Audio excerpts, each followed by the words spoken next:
நீங்கள் இன்னும் நம்ம சேனலுக்கு சப்ஸ்கிரைப் பண்ணாமல் இருந்தால் கீழே இருக்க ரெட் கலர் பட்டன் அமைத்தி சப்ஸ்கிரைப் பண்ணிக்கிங்க. கூடவே பக்கத்தில் இருக்கிற பெல் பட்டன் அமைத்தி ஆல்னு கொடுத்தீங்கன்னா நம்ம சேனலில் போடுற புது வீடியோ உங்களுக்கு உடனுக்குடன் நோட்டிஃபிகேஷனாக வரும். ஹாய் ஹலோ வணக்கம் and welcome to Jai pets form.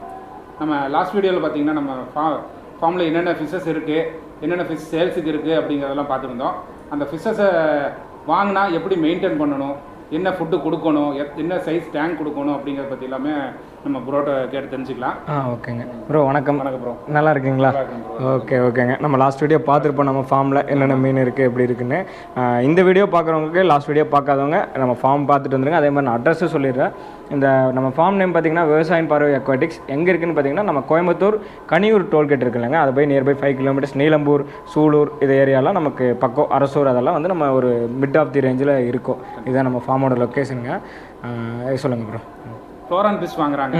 இப்போ ஃப்ளோரான் ஃபிஷ் வாங்கும்போது பார்த்தீங்கன்னா அது என்ன சைஸ் நம்ம டேங்க் வந்து அதுக்கு கொடுத்தா நல்லா இருக்கும். சரி. அது போக என்ன ஃபுட்டு கொடுத்தா அது வந்து ஹெல்த் அந்த ஹெட் பாப்பும் கரெக்டாக மெயின்டைன் பண்ணணும். ஓகேங்க. எத்தனை நாளைக்கு ஒருக்கா வந்து அந்த வாட்டர் சேஞ்ச் பண்ணணும் அப்படிங்கிறத பற்றி கொஞ்சம் டீட்டெயில்ஸ் சொல்லுங்கள். ஓகே.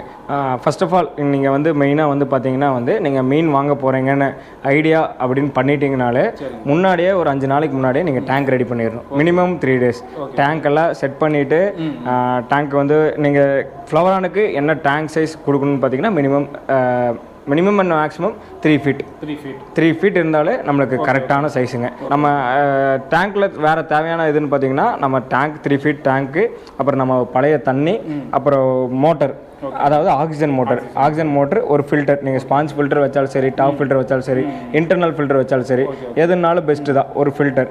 அதே மாதிரி வந்து ஹீட்டர். இதுதான் நம்ம ஃப்ளவரானுக்கு தேவையானது. உங்கள் கல் போடுறதோ சாண்டு போடுறதோ உங்கள் விருப்பம், ஆனால் வந்து போடாமல் விடுறது நல்லது தான். நம்ம க்ளீனிங் கொஞ்சம் ஈஸியாக இருக்கும். இதுதான் நமக்கு தேவையான ஒரு ரிக்குவயர்மெண்ட். இப்போ நீங்கள் மீன் வாங்க போகிறீங்கன்னு ஒரு பிளான் பண்ணிட்டீங்கனாலே இதை எடுத்து தனியாக ஒரு பக்கம் செட் பண்ணிக்கணும். செட் பண்ணிட்டு தான் எனக்கு தெரிஞ்சு மீன் பார்க்குறக்கே பார்க்கலாம், ஐடியாவே பண்ணலாம். ஏன்னா நம்மளுக்கு இப்படியே ஒரு 5 days டைம் வேணும். இப்போ நீங்கள் செட் பண்ணிவிட்டு மீன் வாங்க போகிறீங்கன்னு ஐடியா பண்ணிட்டீங்கன்னா செட் பண்ணிவிட்டு நீங்கள் மீன் வந்து ஃபார்ம்ஸில் வந்து நிறைய ஃபார்ம் கேட்கலாம், இல்லை கடை எங்கே வேணால் நீங்கள் வாங்கலாம். உங்களுக்கு எது வந்து கம்ஃபர்டபுளாக இருக்குது வாங்கலாம். ஆனால் நீங்கள் என்ன மீன் வாங்க போகிறீங்கன்னு இது பண்ணிக்கணும். இப்போ ஃப்ளவரானில் பார்த்தீங்கன்னா SRD இருக்குது, அதே மாதிரி KML இருக்குது, கம்ஃபா இருக்குது, GB இருக்குது, தாய்சலுக்கு இருக்குது, SRD KML இருக்குது. இந்த மாதிரி நம்ம சொல்லிட்டு போனால் மேக்மான் நிறைய வெரைட்டிஸ் வந்து இருக்கும். ஸோ உங்களுக்கு ஒரு வெரைட்டிஸ் பிடிக்கும். எனக்கு இப்போ பார்த்தீங்கன்னா பர்சனலாக காம்ஃபா பிடிக்கும், இல்லை தாய்சல் பிடிக்கும். உங்களுக்கு மேபி இந்த ரெட் கலர்னா SRD பிடிக்கும். ஒருத்தவங்களுக்கு ஒரு ஐடியா இருக்கும். ஸோ அப்படிங்கும்போது நீங்கள் ஒரு மீனை செலக்ட் பண்ணிவிட்டு அப்புறம் வந்து சைஸ் நீங்கள் வந்து யோசிச்சுக்கணும். அதாவது நம்ம ஃப்ரை இருந்து க்ரூம் பண்ணலாமா, ஹெட் பாப் வாங்கலாமா, 3 inch வாங்கலாமா, இல்லை பெரிய மீனாகவே வாங்கிடலாமா, அவங்கவுங்களுக்கு ஒருத்தவங்களுக்கு ஒன்று பிடிக்கும். ஸோ அப்படிங்கும்போது அந்த மீன் என்ன சைஸ் வாங்க போகிறோன்னு நம்ம பிளான் பண்ணிக்கணும். பிளான் பண்ணிவிட்டு நல்ல குவாலிட்டியாக. ஏன்னா வந்து நம்ம ஒரு சில பேர் பண்ணுற தப்பு மீன் செலக்ட் பண்ணும்போது நான் இந்த பாயிண்ட் நான் சொல்கிறேன். ஏன்னா மீன் செலக்ட் பண்ணுறது ஒரு முக்கியமான ஃபேக்டர். இப்போ மீன் செலக்ட் பண்ணும்போது என்ன தப்பு பண்ணுறாங்கன்னா, மீனில் வந்து இப்போ ஒரு மீன் வந்து ஒரு 700க்கு நல்ல குவாலிட்டி கிடைக்குதுன்னா மீனை 700 300க்கு வாங்கிடுறாங்க. 700ல் வேண்டாம் 300. ஃபுட்டு வந்து 1000 ரூபாய்க்கு வாங்கி போடுறாங்க. ஆமாங்க. மீன் ஹெல்த்தியாக இருக்கிற விட மீன் நல்லா பொட்டன்ஷியலாக ஹெட்டோட இருந்தால் தான் வந்து இப்போ ஹெல்த்திங்கிற மேட்டர் இங்கே வந்து பிரச்சனை இல்லைங்க. ஹெல்த்தியாக தான் இருக்கும். அந்த 300 ரூபா மீனும் ஹெல்த்தி தான், 700 ரூபா மீனும் ஹெல்த்தியாக இருக்கு. நீங்கள் இந்த குவாலிட்டி தான் இங்கே மேட்டர். ரெண்டுமே ஹெல்த்தியாக தான் இருக்கும். ஆனால் என்ன சொல்ல பண்ணுறாங்கன்னா ஒரு சில பேர் வந்து மீனை வாங்கும் போது வந்து 300க்கு வாங்கிட்டு ஃபுட்டு வந்து 1000 ரூபாய்க்கு வாங்குறாங்க. ஆனால் என்ன நம்ம பண்ணணும்னா ப்ராப்பராக பண்ணுறது என்ன பண்ணணும்னா நல்ல குவாலிட்டியான ஃபிஷ் வாங்கினாங்க போதும். நல்ல குவாலிட்டியாக ஃபிஷ் வாங்க. அது 700 ரூபா மீனை வாங்கிட்டு நீங்கள் ஃபுட்டு 250 ரூபா ஃபுட்டு போட்டாலும் சரி, 100 ரூபா ஃபுட்டு போட்டாலும் சரி, நீங்கள் கண்டிப்பாக ஹெட்டு வரும். அது என்னன்னா ஜீன், நல்ல ஒரு ஜீனு, நல்ல ஒரு குவாலிட்டியாக இருந்தால் நல்லா வரும். ஸோ மீன் வாங்குறவங்க நீங்கள் ஃபுட்டில் அதே மாதிரி டூப்ளிகேட் ஃபுட்டு போயிடக்கூடாது. நம்ம லாஸ்ட் வீடியோவில் தெளிவாக சொல்லியிருப்போம் ஒரிஜினல் ஃபுட்டாக போகணும். நான் என்னன்னா இப்போ 100 ரூபா வந்து டூப்ளிகேட் ஃபுட்டு வாங்கி போடணும்னு கணக்கு கிடையாது. ஒரிஜினல்லே வந்து நம்ம ஃபுட்டு 250 ரூபா தான் வருது. நீங்கள் அந்த 250 ரூபா ஃபுட்டு வாங்கினீங்கன்னா 6 மாதத்துக்கு போடலாம். ஒரு மீனுக்கெல்லாம் இருந்தால் 6 மாதத்துக்கு போடலாம். ஸோ அப்படிங்கும்போது நம்ம மீன் ஒரு 700 ரூபாய்க்கு வாங்கிட்டு 250 ரூபா வருஷத்துக்கு என்ன உங்களுக்கு ஃபுட்டுக்கு 500 ரூபா செலவாகும். மீன் வாட்டில் க்ரூம் ஆகிட்டு இருக்கும். இந்த கான்செப்ட் நீங்கள் போய்க்கிறது பெட்ரு. மீன் செலக்ட் பண்ணுறவங்க இந்த ஒரு கான்செப்டை நீங்கள் என்றைக்குமே மைண்டில் ரெஜிஸ்டர் பண்ணிக்கோங்க. நீங்கள் மீன் வாங்கும் போது காசு கொடுத்து கூட குவாலிட்டியாக நல்ல குவாலிட்டி வாங்கிக்கோங்க. பட் நீங்கள் மீனை வாங்கிட்டு நல்ல ஃபுட்டு போட்டு நம்ம டெவலப் பண்ணலான்னு சொல்கிறது நம்ம அது வந்து ஒரு தப்பான ஒரு ஃப்ளோ அப்படின்னு நம்ம வந்து சொல்லலாம். ஸோ இது மீன் வாங்கும்போது இந்த பார்த்து நீங்கள் இது வாங்கிக்கோங்க. வாட்டர் சேஞ்சிங் பற்றி பார்த்தோம். ஆமாங்க. அதில் வந்து பார்த்தீங்கன்னா இப்போ நம்ம உப்பு தண்ணி யூஸ் பண்ணது நல்லதா இல்லை நல்ல தண்ணி யூஸ் பண்ணுறது நல்லதா? இல்லை, ரெண்டுமே யூஸ் பண்ணலாம். ஃபஸ்ட்டு வந்து ஒரு சில பேர் என்ன யூஸே பண்ணக்கூடாது அப்படின்னு சொல்கிறாங்க. யூஸ் பண்ணலாம், பட் நல்ல தண்ணி தான் வந்து பெஸ்ட்டாக இருக்குது. ஏன்னா அதோட டிடிஎஸ் வேல்யூ வந்து ப்ராப்பராக இருக்குது. அதனால் நமக்கு ரிசல்ட் நல்லா வருது. இப்போ ஏன்னா நாங்கள் எதை வச்சு இப்படி சொல்கிறோன்னா, நம்ம ஷிப்மெண்ட் வந்தப்போ என்னென்னா, நம்ம ஃபஸ்ட் டைம் வரும்போது நம்ம செட் பண்ணியிருந்தோம். அந்த 5 days முன்னாடி செட் பண்ணுறோம்ல, செட் பண்ணும்போது எப்படின்னா நம்ம நல்ல தண்ணி யூஸ் பண்ணியிருந்தோம். ஒரு சில மீனுக்கு வந்து பாதாம் லீஃப் கூட யூஸ் பண்ணியிருந்தோம். கலர் சும்மா ரெட் சில்லி கலரில் பிளட் ரெட்டில் வந்து ஃபிஷ்ஷோட கலர் வந்து அவ்வளோ இதாக வந்து நல்லா காமிச்சுது. பட் இந்த டைம் வந்து நமக்கு அந்த நல்ல தண்ணி நமக்கு எப்பவுமே கிடைக்க போகிறது இல்லைல்ல. ஸோ அது கிடைக்காதனால நம்ம வாங்காமல் விட்டனால உப்பு தண்ணி ஒரு இதுக்கு யூஸ் பண்ணோம். அதோட கலர் அப்படியே டவுன் ஆயிடுச்சு.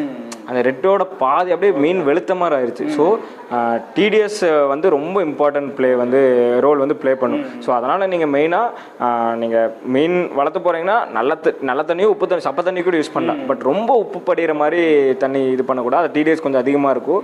இப்போ அது யூஸ் பண்ணுறதுனால 2 விஷயம். ஒன்று, மீனோட இதுவும் நல்லா இருக்குல்ல, டேங்க் பாருங்க, எங்களுக்கு இதெல்லாம் ரொம்ப இதாகிடுச்சு. உப்பு தண்ணி யூஸ் பண்ணுறா மேலே எல்லாம் உப்பு பிடிச்சதை க்ளீன் பண்ணுறதுக்கே ரொம்ப ஆமாம் மீன் வாங்குறதுக்கு ரொம்ப கரெக்ட்.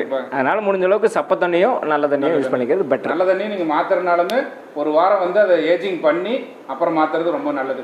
கரெக்ட், ரொம்ப கரெக்டான பாயிண்ட். இது வந்து உண்மையான இது வந்து ரொம்ப, ஏன்னா புதுசாக வந்த தண்ணியில் வந்து இந்த குளோரைன் கொஞ்சம் அதிகமாக இருக்கனால நமக்கு என்ன ஆகும்னா மீன் வந்து அது கெமிக்கல் தானே. ஸோ அடிப்படுறதுக்கும் நிறைய சான்சஸ் இருக்குது. ஸோ அதை பார்த்துக்கணும். ஓகேங்க. இதுக்கப்புறம் நீங்கள் இது எல்லாமே ஃபாலோ பண்ணிட்டீங்க, ஓகே. பட் இருந்தாலும் டிசீஸ் வருமா அப்படின்னு கேட்டிங்கன்னா, நீங்கள் ஹீட்ரு போட்டு நீங்கள் இந்த மாதிரி வாட்டர் எல்லாம் ப்ராப்பராக நீங்கள் மெயின்டைன் பண்ணிட்டு இருந்தீங்கனாலே 95% வந்து எந்த ஒரு டிசீஸஸ் வராது. இது எல்லாமே வந்து ப்ரிவென்ஷன் ஸ்டெப்ஸ், வருமுன் காப்போம் அப்படின்னு சொல்லுவாங்க. இதுதான் இது நம்மளுக்கு எப்படி ஒரு சுத்தமான இடம், நல்ல ஒரு சாப்பாடு, அதே மாதிரி ஒரு நம்மளுக்கு தேவையான ஒரு அட்மாஸ்பியர், ரொம்ப வெயில் இல்லாமல் குளிர் இல்லாமல் ப்ராப்பராக இருந்தாலே நம்ம நல்லா இருப்போம். நமக்கு தேவையானது இருந்தாலே நல்லா இருப்போம். அதே மாதிரி தான் மீனுக்கும். இதுக்கு மீறி நம்ம இது ஏதாவது ஒன்றில் தப்பு பண்ணுறோன்னா தான் வரும். டேங்க் கிளீனிங் ப்ராப்பராக இல்லை, ஃபில்ட்ரேஷன் ப்ராப்பராக இல்லை, ஆக்சிஜன் ப்ராப்பராக வைக்கல, ஹீட்ரு இல்லை. இதில் ஏதாவது 4ல் 1 டவுன் ஆனாலும் ஏதாவது ஒரு ப்ராப்ளம் உள்ளே வரும். அப்போ தான் மீனுக்கு அப்படி வரும்போதும் அதுக்கு ஏதோ சொல்யூஷன் மெடிசன்ஸ் அது மாதிரி ஏதோ ஒன்று இருக்குங்க. மெயின் இப்போ ஒயிட் ஸ்பாட்ஸ் வந்து ரொம்ப காமனாக வரும். ஒயிட் ஸ்பாட்ஸ் வந்தாலே என்ன பண்ணணும்னா, நீங்கள் 3 feet டேங்க்லேயே ஹீட்டர் போனால் டெம்பரேச்சர் கொஞ்சம் இன்க்ரீஸ் பண்ணும். 3 feet டேங்க்லேயே பண்ணலாம். அப்படி இல்லைன்னா நீங்கள் மெடிசன் ஹாஸ்பிட்டல் டேங்க்குன்னு தனியாக ஒரு 1.5 feet சின்ன டேங்க் வச்சுக்கிட்டா பெஸ்ட்டு. வச்சுட்டு நமக்கு அதில் பழைய தண்ணி எடுத்து கல்லுப்பு போட்டுட்டு ஹீட்டர் வந்து 28 வந்து 30 கூட வைக்கலாம். நமக்கு சப்போஸ் அந்த இது உடம்பு சரியாமல் இருப்போ 30 வச்சு கல்லுப்பு போட்டாலே ஒயிட் ஸ்பாட்ஸ் ரெடி ஆயிரும் சொல்கிறாங்க ஒரு சில பேர். அப்படி இல்லை, அப்படி அதுக்கு மீறி வந்து நமக்கு ரெடி ஆகலை அப்படின்னா நமக்கு டெட்ராசைக்ளின் ஹைட்ரோகுளோரைடு மெட்ரோஜெல் அப்படின்னு ஒரு 2 டேப்லெட் இருக்குங்க. அது நார்மல் ஆன்டிபயோட்டிக் தான், பெருசாலாம் ஒன்றும் இல்லை, ஆன்டிபயோட்டிக் தான். அந்த மெட்ரோஜெல் வந்து இன்டர்னல் பேரசைட்ஸை ரெடி பண்ணும். இது டெட்ராசைக்ளின் ஹைட்ரோகுளோரைடு வந்து அவுட்டரை ரெடி பண்ணும் அப்படின்னு வந்து சொல்கிறாங்க. அது எந்த அளவுக்கு சயின்டிஃபிக்லி ப்ரூவன்னு தெரியல. பட் நம்ம அதை யூஸ் பண்ணுறோம், பெட்டராக இருக்குது. நீங்கள் வந்தோடனே கேட்குங்க, ஏன் இது வந்து நுர வந்துட்டு இருக்கு அப்படின்னு. சம்திங் அந்த இதுக்காக நம்ம ஒரு சில மீன் வந்து கண்டிப்பாக இந்த ரொம்ப சில்லுன்னு இருக்குது கிளைமேட், நம்ம எல்லா மீனுக்கும் நம்மளால் ஹீட்டர் போட முடியாது. ஸோ அந்த மாதிரி மீனுக்கு 1-2 உடம்பு சரியாக போச்சு, நம்ம அது பண்ணோம். இதுவுமே சேம் ப்ராசஸ். இப்படி போட்டோம்னா என்னென்னா அது நுர வரும், அதெல்லாம் நம்ம கண்டுக்காமல் விட்டுட்டு நம்ம அந்த 1.5 feet டேங்க் வச்சுக்கணும். ரெடி பண்ணி ஃபிஷ்ஷை வந்து நம்ம ஓகேன்னா அதுலேயுமே வந்து 2 days ஒன்ஸ் டவுன் பண்ணி தண்ணி அப் பண்ணி டவுன் பண்ணிவிட்டு அதே மாதிரி 50% 60% தண்ணி டவுன் பண்ணி அப் பண்ணிவிட்டு மறுபடியும் அந்த ஒரு டேப்லெட் மிக்ஸ் பண்ணி விட்டோம். மேக்ஸிமம் 2 days 3 daysலேயே மீன் ரெக்கவர் ஆகுது தெரியும். ரெக்கவர் ஆச்சுன்னா டேங்க்கில் போட்டிங்கனாலே, நம்ம நார்மல் பெரிய டேங்க்கில் போட்டிங்கனாலே பழைய மாதிரி மீன் வந்துடும். ஆனால் நீங்கள் இது ஒரு சில இடத்துல இந்த மாதிரி ஆச்சுன்னா ஃப்ளவரான காப்பாற்ற முடியாத மாதிரி சினாரியோ தான் நிறைய நடக்குது இப்போது நம்ம ஃபார்ம்லேயுமே. மீன் ஒன்ஸ் வந்து சிக்காயிருச்சுன்னா அது ரெக்கவர் பண்ண முடியாத அளவுக்கு தான் ஆகுது. அதே நம்ம ப்ராப்பராக வச்சுக்கிட்டா அதை வராத எப்படி தடுக்கணுமோ அதை வந்து நம்ம அந்த வழிகளை பண்ணி கொண்டு வரதா நம்ம மீனுக்கு ரொம்பவே நல்லதாக இருக்கும். ஆமாம். வந்து மெடிசனுங்கிறது வந்து ரொம்ப கடைசி ஸ்டேஜுக்கு மட்டும் வச்சுட்டு நம்ம என்னென்ன வாட்டர் சேஞ்சிங்கு ஹீட்ரு என்னென்ன மெயின்டைன் பண்ணணுமோ அதெல்லாம் கரெக்டாக பண்ணி கொண்டு வரது ரொம்ப நல்லது. ஏன்னா நீங்கள் வந்துட்டிங்கன்னா முக்கால்வாசி காப்பாற்ற முடியாமல் தான் போகுதுங்க. ஏன்னா அது வந்து ரொம்ப சிக்கா இதாகுது. ஸோ இது ப்ராப்பராக மெயின்டைன் பண்ணிங்கனாலே வரமுன் காப்புறதே ரொம்ப நல்லது. நமக்கு நல்லா ஒரு ஹெல்த்தியாக இருந்து கொண்டு அவ்வளோ பெரிய இந்த மீன் நமக்கு தினூண்டு ஆயிரும். அது ஹெட்டெல்லாம் கம்மியாயிரும், கலரேஷன் போயிடும், மீன் உள்ளே ஆயிரும். அதை பார்க்குறக்கு நம்ம எவ்வளோ கஷ்டமாக இருக்கும். ஸோ அந்த அளவுக்கெல்லாம் ஆகாமல் இருக்கிறதுக்கு நம்ம மெயின்டைன் பண்ணிக்கிறது பெட்டர். இது பண்ணிட்டீங்கனாலே ஓகே. அதே மாதிரி வந்து நெக்ஸ்ட்டு வந்து ஃபுட்டு நான் போன வீடியோவில் உங்களுக்கு சொல்லியிருந்தேன், மறுபடியும் நான் சொல்லிடுறேன். அது ரொம்ப இம்பார்ட்டண்ட்டுங்க. ஃபுட்டு நமக்கு வந்து ஒரிஜினல் ஃபுட்டாக பார்க்கணும். நம்ம வந்து என்ன யூஸ் பண்ணுறோம்னா ஒக்கிக்கோ ஹம்பிகேட், இது 2 யூஸ் பண்ணுறோம். 2 பெஸ்ட்டாக இருக்குது, நல்லா இருக்குது, எந்த ப்ராப்ளமும் இல்லை. நம்ம வந்து மீன் வாங்கி அதை வளர்த்தோம்னு ஆசைப்பட்டு வளர்த்தும் போது அதுக்கு தகுந்த உணவை போட்டு கொண்டு போகிறது கரெக்ட், ரொம்ப நல்லது. அதில் டூப்ளிகேட்ஸ் நிறையா வருது. இந்த ஒக்கிக்கோ ஆகட்டும் அம்பிகேட், அந்த டூப்ளிகேட்ஸ் வராமல் எந்த அளவுக்கு நீங்கள் நல்ல ஃபுட்ஸாக வாங்கி போட்டு மெயின்டைன் பண்ணுறீங்களோ நீங்கள் எங்கே வேணால் வாங்குங்க. நம்மக்கிட்ட தான் வாங்கணும்னு இல்லை, நம்மக்கிட்ட தான் இருக்குல்ல. நீங்கள் நியர்பை ஒரு கடை இருந்துச்சுன்னா அந்த கடையில் போய் சொல்லுங்கள் எனக்கு ஒரிஜினல் அம்பிகேட் வேணும், ஒரிஜினல் இது வேணும். அவங்களே நமக்கு சஜஸ்ட் பண்ணுவாங்க, எடுத்து தருவாங்க. அவங்ககிட்டயே நீங்கள் வாங்கிக்கலாம். அவ்வளோதான். இது முன்னாடி வாங்கும் போது கேட்டு கன்ஃபார்ம் பண்ணி வாங்கி யூஸ் பண்ணிக்கோங்க, பெட்டர். அதுதான், அது வந்து கொஞ்சம் ஃபாலோ பண்ணிக்கோங்க. இதுதான் இதோட மெயின், ரொம்ப ஒரு முக்கியமான ஒரு மெயின்டெனன்ஸு. இதுதான் வந்து பெருசாலாம் ஒன்றும் கிடையாது. நம்ம ரொம்ப ஈஸியானது, நீங்கள் சிம்பிளான விஷயம். நம்ம எப்போ அந்த டிசீஸ் வராமல் வரைக்கும் காப்பாற்றிக்கணுமோ நான் எங்களோட இதை சொல்லிட்டேன். பட் இதுக்கு மேலேயே ஏதாவது இருந்தால் கமெண்ட் பண்ணுங்கள், கண்டிப்பாக நாங்கள் கமெண்டில் ரிப்ளை பண்ணுறோம். நம்ம ஃபார்ம் மெயின்டெனன்ஸு, ஃபிஷ் டேங்க், ஹீட்ரு, எல்லா டீடைல்ஸுமே வந்து ப்ரோ தெளிவாக நம்மளுக்கு கொடுத்துட்டாங்க. ஆமாம். இதுக்கு மேலே உங்களுக்கு டவுட் இருக்கிறவங்க வந்து ப்ரோவோட நம்பருமே அவங்க கான்டாக்ட் டீடைல்ஸ் எல்லாமே கொடுத்துட்றேன்.